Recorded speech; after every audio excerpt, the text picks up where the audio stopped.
No, profe, mi grupo está conformado por Luis Fernando Vera, por Manuel Sánchez, por Juan Felipe Cifuente y mi persona, Alejandro Brujés. Bueno, yo le voy a empezar hablando sobre el índice de refracción. Entonces, la velocidad de la luz dentro de una sustancia material es generalmente menor que la velocidad en el espacio libre, donde esta es de 3 por 10 a la 8 metros por segundo. En el agua, la velocidad de la luz es de casi 2,25 por 10 a la 8 metros por segundo, lo cual es casi equivalente a las 3 cuartas partes de su velocidad en el aire. La luz viaja aproximadamente a 2 tercios de esa velocidad en el vidrio, o sea, a unos 2 por 10 a la 8 metros por segundo aproximadamente. La razón de la velocidad de la luz, que se presenta con la letra C, en el vacío entre la velocidad v de la luz en un medio particular, se llama índice de refracción y se representa con la letra n. Entonces, el índice de refracción n de un material particular es la razón de la velocidad de la luz en el espacio libre respecto a la velocidad de la luz a través del material. En términos matemáticos, esto quedaría como que el índice de refracción es igual a C sobre V. Entonces, el índice de refracción es una cantidad adimensional. Generalmente es mayor que la unidad. Para el agua, el índice de refracción vendría siendo 1,33 y para el vidrio vendría siendo 1,5.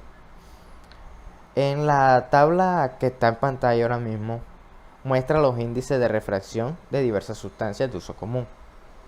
Observe que los valores ahí señalados se aplican, se aplican al caso de una luz amarilla de 5,89 nm.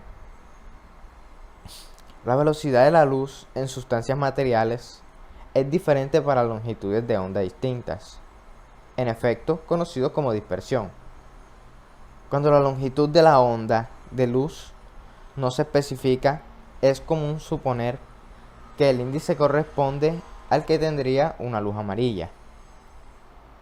Listo. Entonces ahí podemos observar los valores que están en la tabla. Y listo. Eso vendría siendo el índice de refracción. Buenos días, profesor Ever. El día de hoy, eh, mi compañero Luis Fervera va a comenzar la exposición. Dale, adelante.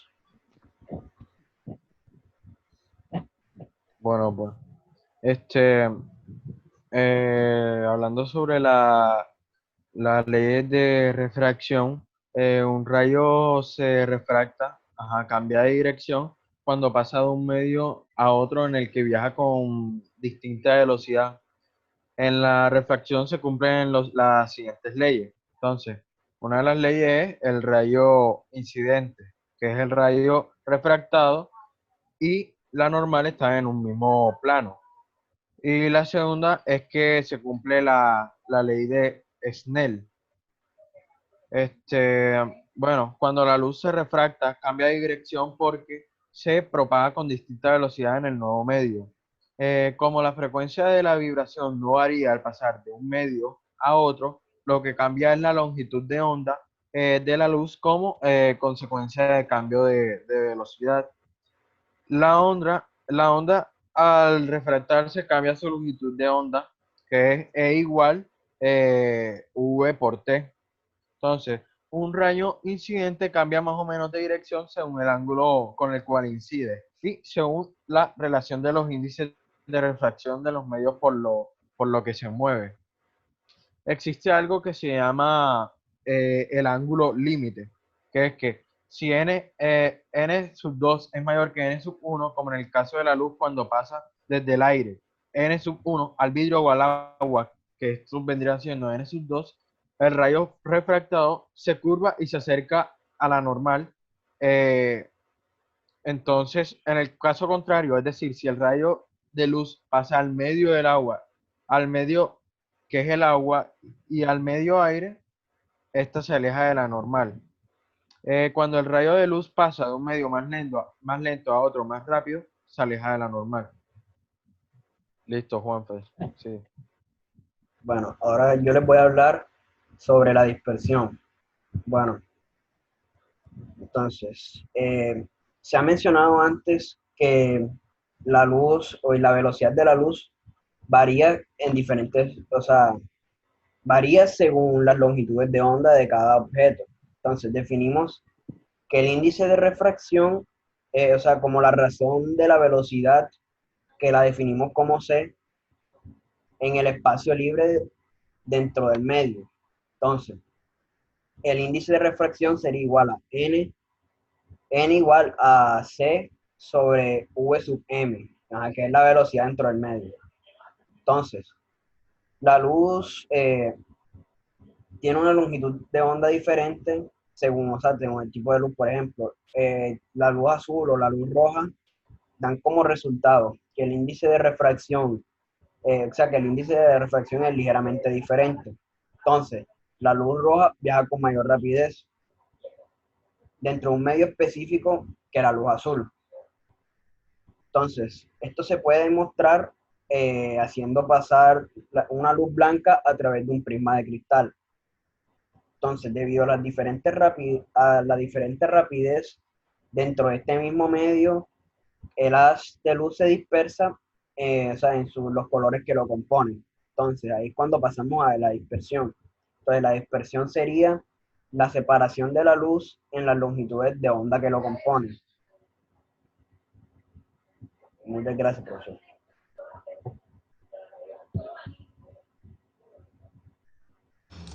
Eh, Buenas, profesor Ever. Estamos una vez más acá en una pequeña intervención de la exposición de este tercer periodo y pues hoy voy a tratar dos temas muy interesantes de la física, los cuales son la longitud de onda y la refracción, todo lo que tiene que ver con refracción de luz y también refracción de ondas. Entonces, bueno, comencemos explicando un poquito qué es la longitud de onda. Bueno, la longitud de onda es uno de los parámetros que se utiliza para definir físicamente una onda. Entonces, ¿qué pasa? Este parámetro puede definirse como una onda periódica, es decir, para todo el tipo de onda que se repite exactamente de la misma forma en cada intervalo de tiempo determinado. Es decir, entonces cuando nosotros tenemos, por ejemplo, una onda sinusoidal, que son ondas las cuales pues imitan la forma como nosotros graficamos la función seno, que se supone que físicamente es una onda suave, constante y suave. Entonces, si nosotros tenemos una onda sinusoidal, podemos decir que la longitud de onda es la distancia física entre dos puntos de la onda que sean relativos. Es decir, ya sea la cresta, el valle o sean los puntos donde la onda equivale a cero. No importa en qué punto, siempre la longitud de onda se va a tomar desde que sean dos puntos relativos, es decir, que sean dos puntos iguales. ¿Qué pasa con la longitud de onda? La longitud de onda tiene que ver mucho con la frecuencia. ¿Por qué? Porque la frecuencia es proporcional a la longitud de onda, son proporcionales entre sí. ¿Esto qué quiere decir? Quiere decir que cuando nosotros entre menor longitud de onda haya, más frecuencia habrá. Entonces son inversamente proporcionales. Y de hecho, su fórmula lo explica. ¿Por qué? Porque si nosotros conocemos la velocidad de transmisión de la onda, es decir, a la velocidad que ésta viaja, nosotros podemos encontrar la longitud de onda. ¿Cómo la encontramos? Que la longitud de onda es igual a la velocidad sobre la frecuencia. Entonces, obviamente, como está sobre la frecuencia, se dice que es inversamente proporcional a la longitud de onda. Y sin necesidad de usar la fórmula también podemos descubrir esto. ¿Por qué? Por el simple hecho de que entre mayor sea la frecuencia, es decir, entre más pegada esté la onda, menor van a ser sus longitudes. Entonces, ahí está lo inversamente proporcional. Con lo de longitud de onda y frecuencia, esta relación que tienen estos dos conceptos de la física, podemos encontrar la velocidad que viaja esa dicha onda, además de la longitud y de la frecuencia. O sea, tendremos tres datos importantes con los que podemos hacer muchos estudios sobre las ondas. Entonces, la frecuencia se mide en hercios. Ya, entonces si tenemos que, y también podemos definir que las frecuencias son la cantidad de oscilaciones que da. ¿Qué otra cosa interesante tiene la longitud de onda? La longitud de onda juega un papel súper importante en lo que es con el espectro electromagnético. ¿Qué pasa? El espectro electromagnético se guía según la longitud de onda que tenga dicha onda, valga la redundancia.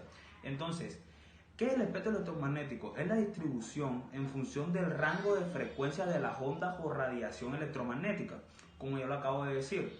Entonces, el espectro se divide dependiendo del rango de longitud de onda que manejen dichas ondas que se están estudiando. Entonces, por eso es que nosotros vemos rayos gamma, rayos X, ultravioletas, luz visible, luz infrarroja, luz de microondas y las ondas de radio, que que esas divisiones se dan gracias a los estudios de las longitudes de ondas que nosotros tenemos y obviamente a su frecuencia. Tenemos que tiene a menor longitud de onda, o sea, entre más intensa sea la onda, entre más repeticiones, obviamente tiene más frecuencia y por eso son más dañinas para el ser humano. O sea, desde las más dañinas, que son rayos gamma, hasta donde las conocemos, hasta las menos dañinas, que son las ondas de radio, que se dice que van a 3 hercios, lo cual no es dañino para el ser humano. También podemos decir que la longitud de onda depende del medio de transmisión, obviamente donde se propague. Y ahora viene un concepto muy importante, que es la refracción. La refracción que nosotros estudiamos normalmente, pues se dice que es el cambio en la dirección y la velocidad que experimenta una onda al pasar de un medio a otro con distinto índice refractivo. ¿Qué pasa? Pues la refracción, cuando nosotros vemos un haz de luz, decimos que la refracción es eso que cambia los objetos cuando pasan de un medio a otro. Por ejemplo, si lo explicamos con la luz, decimos que la luz en el vacío va a 300.000 kilómetros por segundo, pero cuando vemos en el agua va a 280 y pico mil kilómetros por segundo. Entonces ese cambio de velocidades al momento de pasar de un medio de propagación a otro es lo que da cabo a la refracción, lo cual tiene explicaciones matemáticas y todo lo que le concierne. Que más o menos la refracción, explicándola en palabras simples, es como si agarráramos el objeto y lo reflejáramos y le cambiáramos el sentido. ¿Ya? ¿Cómo así? O sea, ahí es donde viene lo más interesante del tema. Ese cambio de sentido es lo que se le da el ángulo del índice de refracción que tenga. Y cada material tiene un índice de refracción diferente. Que una de las leyes más importantes, por no decir la más importante, es la ley de Snell, en todo lo que tiene que ver con la explicación física de la refracción. ¿Cuál es la ley de Snell? Es una fórmula que se utiliza para calcular el ángulo de refracción de la luz, que es la principal diferencia, es lo que le da el auge a lo que tiene que ver la refracción con respecto a la reflexión. Entonces es la separación. Este fenómeno muy fácil se puede ver con lo del experimento de cuando tenemos un vaso que sea transparente, metemos un lápiz y el lápiz se corta. ¿Qué está pasando? Los rayos de luz, al momento de estar viajando desde dentro del agua, salen, entonces no salen derechos porque el lápiz se veía recto, sino que lo que está pasando es que la luz se está refractando en el ángulo de refracción con respecto al agua y al aire. Entonces lo que está pasando es que el ojo está interpretando como si el lápiz estuviera partiendo, si estuviera partido del lápiz y estuviera a un lado, ya. Pero todo esto es una explicación física de lo que es la refracción. Y la refracción también influye a lo que es a la longitud de onda. ¿Qué pasa con esto? Que si se refracta la onda, entonces se dice que la longitud de onda se va a aumentar, ya. Porque al momento de que cambia al momento de la onda cambiar de medio, entonces cuando se refracta la onda, se dice que la longitud de onda va a aumentarse. Entonces, pues, una breve explicación sobre el tema de la longitud de onda y la refracción general y lo que tiene que ver con la refracción también de onda, profe. Espero que le guste. Muchísimas gracias.